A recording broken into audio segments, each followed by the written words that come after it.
नमस्कार, न्यूज डंकामध्ये मी अमित काळे आपलं मनापासून स्वागत करतो। एक आवाहन, न्यूज डंकाच्या वतीनं प्रतिवर्षाप्रमाणे यंदाही दसरा दिवाळी विशेष अंक प्रसिद्ध करण्यात येत आहे। मोदी 3 या विशेष अंकाचं प्रकाशन 1 नोव्हेंबर रोजी सायंकाळी 5:30 वाजता दादरमधील शिवाजी पार्कच्या स्वातंत्र्यवीर सावरकर राष्ट्रीय स्मारकामध्ये होत आहे। महाराष्ट्राचे उपमुख्यमंत्री अजित पवार यांच्या शुभहस्ते या अंकाचं प्रकाशन होईल। या निमित्त आमच्या असंख्य वाचक आणि प्रेक्षकांसाठी महासंवाद या विशेष कार्यक्रमाचं आयोजनही करण्यात आलेलं आहे। ज्येष्ठ पत्रकार भाऊ तोरसेकर, ॲनालायझरचे सुशील कुलकर्णी आणि न्यूज डंकाचे मुख्य संपादक दिनेश कानजी यांच्याशी आपल्याला संवाद साधता येणार आहे। तरी या कार्यक्रमासाठी आपण जरूर यावं, त्यासाठी आमच्या मोबाईल क्रमांकावर आपल्या सहभागाची नोंदणी करावी ही नम्रतेची विनंती। पंतप्रधान नरेंद्र मोदी यांचा नुकताच महाराष्ट्र दौरा झाला। शिर्डी इथं साईबाबांचं दर्शन घेऊन त्यांनी एका कार्यक्रमामध्ये भाषणही केलं। यावेळी त्यांनी ज्येष्ठ नेते शरद पवार यांच्यावर टीका केली। त्या टीकेला प्रत्युत्तर देण्याकरिता किंवा ती टीका कशी योग्य नाही हे सांगण्याकरिता ज्येष्ठ नेते शरद पवार यांनी आज पत्रकार परिषद घेऊन आपण केंद्र सरकारमध्ये कृषी मंत्री असताना काय काय काम केलं याचा पाढा वाचून दाखवला। नरेंद्र मोदी यांनी केलेली टीका कशी चुकीची आहे हे पटवून सांगण्यासाठीच शरद पवार यांनी आजच्या पत्रकार परिषदेचं आयोजन केलेलं होतं। या निमित्तानं पत्रकारांनी विचारलेल्या काही प्रश्नांना उत्तरं देत असताना शरद पवार यांनी लोकसभा निवडणुकीसाठी इंडिया आघाडी एकत्र येऊन काम करू शकते, मात्र राज्यांमध्ये होणाऱ्या विधानसभा निवडणुकांमध्ये काही मतभेद जरूर आहेत असं स्पष्ट केलं। त्यामुळं आता या इंडिया आघाडीचं भवितव्य काय असा प्रश्न विचारला जाऊ लागला आहे। या पत्रकार परिषदेच्या निमित्तानं शरद पवार हे बोलत असताना नरेंद्र मोदी यांनी धसका घेतला असं एक विधान केलं। वास्तविक धसका कुणी कोणाचा घेतलाय हे देशाला माहिती आहे। नरेंद्र मोदी यांचा धसका घेतल्यामुळेच काँग्रेससह देशभरातल्या 28 राजकीय पक्षांना एकत्र यावं लागलं आणि एकत्र येऊन इंडिया नामक एक आघाडीची स्थापना करावी लागली। ही इंडिया आघाडी सध्या काय करते, कुठे आहे आणि या आघाडीचं चालले काय हे गेल्या महिन्याभरात 2 महिन्यात काही कळायला मार्ग नाही।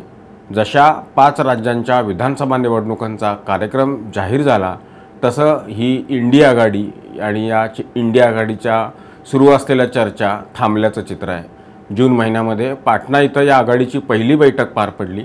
त्यानंतर जुलैमध्ये बेंगलोरला आणि ऑगस्टमध्ये मुंबईमध्ये बैठका झाल्या। त्यानंतर या आघाडीचं काय झालं किंवा या आघाडीचं सध्या काय सुरू आहे, त्यांच्या पुढचा कार्यक्रम काय आहे आणि ते कशा पद्धतीनं येणाऱ्या निवडणुकांची रणनीती आखत आहेत हे काहीच कळायला मार्ग नाही। याबद्दल कसलीही चर्चा देशभरामध्ये अजिबात नाही। मध्यंतरी या आघाडीच्या वतीनं देशभरातल्या 14 पत्रकारांच्यावर बहिष्कार टाकण्याचा निर्णय घेतला होता। मात्र या निर्णयाला आघाडीतलेच प्रमुख नेते असलेल्या ममता बॅनर्जी आणि नितीश कुमार यांनी स्पष्ट विरोध केला। यातूनच आघाडीनं घेतलेल्या एखाद्या निर्णयामध्ये एकवाक्यता नाही हे या निर्णयावरून स्पष्ट झालं। देशात पंतप्रधान नरेंद्र मोदी यांच्या नेतृत्वाखालील भारतीय जनता पक्षाचं सरकार घालवण्यासाठी या सगळ्यांनी शड्डू ठोकला। 1 नाही 2 नाही, तब्बल 28 पक्ष एकत्र आले, पण या एकत्र आलेल्या 28 पक्षांसमोर कोणताच कार्यक्रम नाही असं सध्याचं तरी चित्र आहे। एकत्र आलेल्या पक्षांमध्ये एक काँग्रेस पक्ष सोडला तर सर्व पक्ष हे स्थानिक पातळीवरचे म्हणजेच प्रादेशिक पक्ष आहेत। त्यांचा आत्मा हा त्यांचं राज्य आहे। आता जर हातात राज्य ठेवायचं असेल तर अशा पद्धतीच्या आघाड्या करून निवडणुका लढवणं हे त्यांना परवडणार आहे का, आणि तसं जर त्यांनी केलं तर त्यांचं अस्तित्व किती राहील हाही प्रश्न या ठिकाणी महत्त्वाचा असल्यामुळं इंडिया आघाडीबद्दल सध्या तरी कोणीही बोलायला तयार नाही। याच पार्श्वभूमीवर शरद पवार यांच्या पत्रकार परिषदेत पत्रकारांनी विचारलेल्या प्रश्नावर उत्तर देत असताना शरद पवार यांनी स्पष्ट भूमिका मांडली।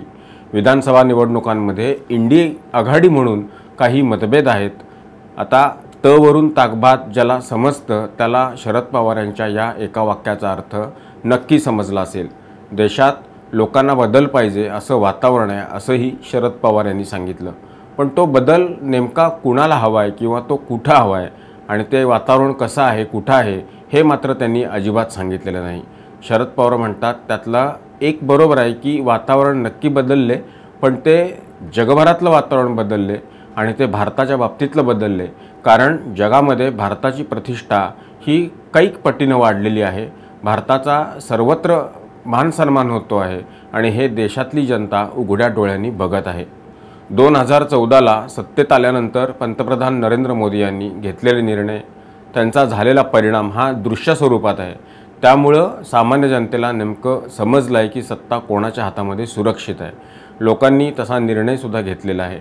मध्य प्रदेश, राजस्थान, छत्तीसगड, तेलंगणा, मिझोराम या 5 राज्यामध्ये नोव्हेंबरमध्ये विधानसभेच्या निवडणुकांचं मतदान होत आहे।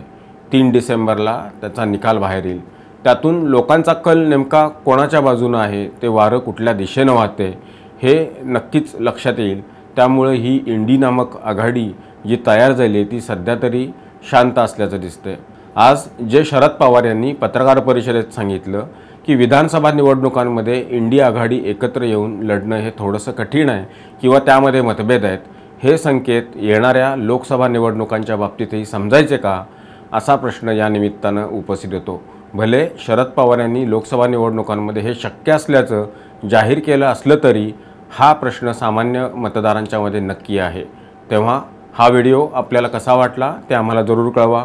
आवडल्यास लाईक करा, शेअर करा आणि आमचं चॅनल सबस्क्राईब करायला विसरू नका। धन्यवाद।